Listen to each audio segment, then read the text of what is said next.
छोटा भाई अपने बड़े भाई की मंगेतर को चुराने के लिए इतना आगे बढ़ गया कि उसने सीधे अपने माता पिता को धमकी दे डाली, अगर तुम मुझसे मुझे नहीं दोगे तो मैं अभी कूद जाऊंगा। ये सुनकर माता पिता उसके लिए इतने चिंतित हो गए कि इस मूर्खतापूर्ण हरकत को रोकने के बजाय उन्होंने लड़की को तुरंत मान जाने को कहा। और दयालु लड़की भी छोटे भाई की हरकतों से धोखा खा गई। उसने एक बार उसकी तरफ देखा और फिर इस शादी के लिए मान गई। लेकिन हैरानी की बात यह है कि बड़े भाई को जरा भी हैरानी नहीं हुई, क्योंकि 3 साल पहले उसका और उसके छोटे भाई दोनों का अपहरण हो गया था। उस समय माता पिता के पास सिर्फ एक बच्चे को बचाने के लिए ही पैसे थे, इसलिए उन्होंने पहले छोटे भाई को बचाने का फैसला किया। बड़े भाई ने 3 साल तक यातनाएं सही। रोजाना कुत्ते का काटना उसके लिए आम बात हो गई थी।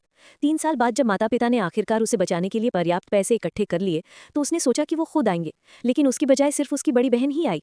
उसने उसे बताया कि छोटा भाई बीमार है, इसलिए माता पिता और उसकी मंगेतर सब उसके साथ हैं। जब बड़ा भाई आखिरकार घर लौटा तो उसने जो देखा उससे उसका दिल टूट गया। उसकी मंगेतर और छोटा भाई बिल्कुल एक जोड़े की तरह खुशी खुशी बातें कर रहे थे। जब मंगेतर ने उसे देखा तो वो चौंक गई और माँ जल्दी से उसे गले लगाने दौड़ी। लेकिन इस बार लड़के को सबकी हकीकत पता थी। मंगेतर ने तुरंत उसे समझाना शुरू कर दिया कि उसे सब कुछ भूलकर पहले की तरह खुशी खुशी उनके साथ रहना चाहिए, लेकिन उसने उसका हाथ चटक दिया। तभी उसने उसके हाथ पर निशान देखे और झूठी सहानुभूति दिखाने लगी। इतने में माँ भी पूछने आ गई, लेकिन उसी समय छोटे भाई ने बीमार होने का नाटक किया और कहा कि ये सब उसके अपहरण की वजह से हुआ है। ये सुनकर सभी लोग उसका पक्ष लेने लगे और बड़े भाई को हर बात के लिए जिम्मेदार ठहराने लगे।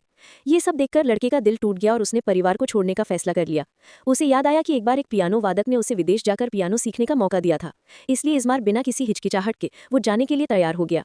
लेकिन जैसे ही वो अपना सामान पैक करने अपने कमरे में गया, उसने देखा कि कमरा कुत्तों का घर बन गया था। इससे पहले कि वो कुछ समझ पाता, कुत्ते ने उस पर जोरदार हमला कर दिया और उसका पीछा करने लगा। इस वजह से लड़का बहुत डर गया, क्योंकि 3 साल से उसे रोज एक कुत्ता काटता था। डर और चिंता के मारे उसने कुत्ते को दूर धकेल दिया। ये देखकर छोटा भाई परेशान हो गया और उसने पूछा कि वो उसके कुत्ते को क्यों चोट पहुंचा रहा है। पिता ने भी बड़े भाई को गुस्से से डांटा कि अगर उसे कोई शिकायत है तो उसे सीधे बोलना चाहिए, बजाय पीठ पीछे कुत्ते को चोट पहुंचाने के। बड़ी बहन और बाकी सभी ने भी उसे गलत ठहराया। इससे लड़के का दिल पूरी तरह टूट गया और उसने फैसला किया कि कुछ ही दिनों में वो उन सभी को हमेशा के लिए छोड़ देगा।